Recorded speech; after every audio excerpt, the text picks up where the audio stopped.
cara, ali, final da década de 80, início da década de 90, você, mulher, piloto, e desbravando, literalmente, os caminhos para conseguir chegar atrás do teu sonho. Houve algum tipo de abuso das pessoas literalmente abusarem, que você, não sexualmente falando, eu tô falando assim, de você perceber de explorarem, né? De algum tipo de exploração, por causa de você perceber, pilotos homens, se fosse um homem, não fariam isso, não falariam aquilo. Que tipo de coisas acumulou aí nesse período? Olha, Luciana, eu vou te falar que justamente pela época que era, pela década que era, eu acho que eu tive muita sorte. Eu encontrei muito mais gente boa pelo meu caminho do que gente ruim, né? Eu dei muita sorte. Graças a Deus, eu fui privilegiada. Quando eu fui parar nesse táxi aéreo, os donos eram um casal, né, que me receberam muito bem, né? E o irmão dele era o que tomava conta da parte de pilotos e voos ali. Então, quando eu fui para lá, eu fui indicada por uma pessoa que me indicou, né, que era um amigo, que havia me indicado para eu ir para lá para voar de saco, como eu te falei. Né? E quando eu cheguei lá, fui super bem recebida e comecei a voar, né, nessa época só para acumular horas. E não ganhava nada. Quando eu comecei a... Só que o que acontecia? Os pilotos de táxi aéreo, eles compartilham o quarto. Um comandante e o copiloto, eles dividem o quarto. E eu não tinha como. Então, o que eu fazia? Quando tinha um voo de pernoite e eu não queria perder, eu pagava o meu hotel para poder ficar no quarto separado. Sim. Né? Para não onerar o táxi aéreo. Então, você literalmente pagava para voar. Eu pagava para voar. Né? Mas uma hora de cênica valia muito. Né? Sim. Aí, isso passaram os meses, né? Esse irmão do dono do táxi aéreo me chamou, que era uma pessoa ótima, que sempre também me tratou muito bem, com muito respeito e consideração, e falou para mim assim: Andréia, estou vendo o teu sacrifício, aí, o teu esforço.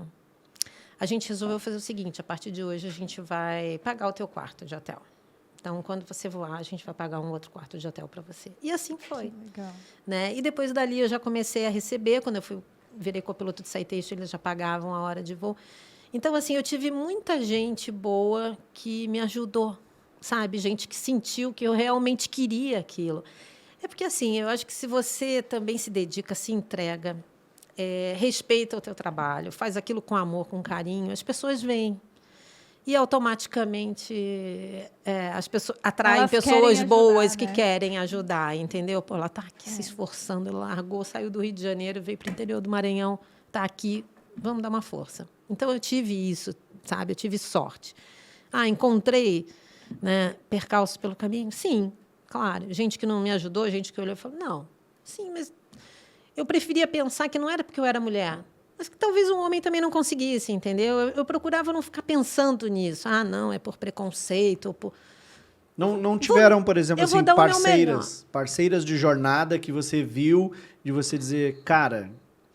Então, eu fulana, de acontecer, talvez não contigo, mas de você ver acontecer e daquilo você perceber, por exemplo, é um pecado esse tipo de coisa acontecer. Não, aconteceu mesmo comigo, né? Eu fui para Recife uma época e passei 6 meses em Recife, né? Antes de ir para o Maranhão, eu tive uma experiência, eu estava com 20 anos mais ou menos, fui para lá para fazer a mesma coisa no Cênica lá, né? Fui indicada também e tal. Isso acontecia muito na aviação antigamente, né? E eu cheguei lá e fui muito, digamos assim, ignorada, né? E não tive a menor oportunidade, não consegui. Fiquei gramando, tentando, ia para o Aeroclube, ia para o aeroporto, tentava uma oportunidade e não me deram. E eu voltei para o Rio de Janeiro depois de 6 meses de frustração, entendeu? Então, tive, sim. Tive. Esse aí foi uma experiência bem chata.